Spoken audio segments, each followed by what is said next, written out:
दक्षता। सौपर्ण नामक एक मुनि अपने शिष्य को साथ लेकर मलयावती नगर के लिए निकल पड़ा। रास्ते में एक जंगल था। जंगल में चलते हुए वह ऐसे स्थान पर आया जहां दो रास्ते फूटते थे। मुनि व शिष्य दोनों को भी मालूम नहीं था कि उनमें से कौन सा रास्ता उन्हें मलयावती पहुंचा देगा। वे इस पर विचार कर ही रहे थे कि कुछ दूरी पर एक बरगद के नीचे बैठकर पासे खेलते हुए दो युवक उन्हें दिखाई दिए। गुरु शिष्य दोनों ने उनके पास पहुंचकर जरा दूर बैठकर थोड़ा सा विश्राम किया। पासे खेलने वाले युवकों ने गुरु शिष्य दोनों को देखकर भी उनकी ओर कोई ध्यान नहीं दिया। विश्राम करने के बाद सौपर्ण जब वहां से जाने को हुआ तब उसने उन युवकों से मलयावती जाने का रास्ता पूछा। दोनों युवकों ने सौपर्ण व उसके शिष्य पर विचित्र सा दृष्टिपात किया और फिर वे अपने खेल में व्यस्त हो गए। सौपर्ण फिर एक बार रास्ता पूछने ही वाला था कि उनमें से एक युवक ने उससे कहा, महाराज, आप दाई ओर के रास्ते पर चलते रहिए तो मलयावती पहुंच जाएंगे। इतने में दूसरे युवक ने पहले को रोकते हुए कहा, सुनिए स्वामी जी, इसका कहना सही नहीं है। आप बाएं रास्ते से ही मलयावती पहुंच सकते हैं। सौपर्ण को उनका यह व्यवहार कुछ विचित्र सा ही लगा। दोनों युवकों ने दो अलग रास्ते सुझाए थे, इसलिए उनकी समस्या वैसे की वैसी बनी रही थी। आखिर कौन रास्ते जाया जाए? जरा सोचकर सौपर्ण ने फिर पूछा, ये बताओ, मलयावती नगर का राजा कौन है? उनमें से पहले ने झट जवाब दिया, मलयावती का राजा विष्णुगुप्त है।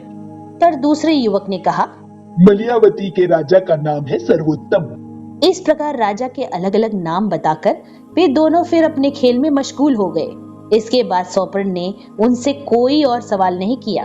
अपने शिष्य के साथ बाई ओर का रास्ता पकड़कर वह चल पड़े। 4-5 कोस फासला तय करने के बाद उन्हें मृणालिनी नदी के तट पर शक्ति का मंदिर और नदी के उस पार मलयावती नगर की सीमा दिखाई दी। गुरु शिष्यों ने नदी में स्नान किया, मंदिर में जाकर आदि शक्ति के दर्शन किए और फिर एक घने वृक्ष की छाया में बैठ गए।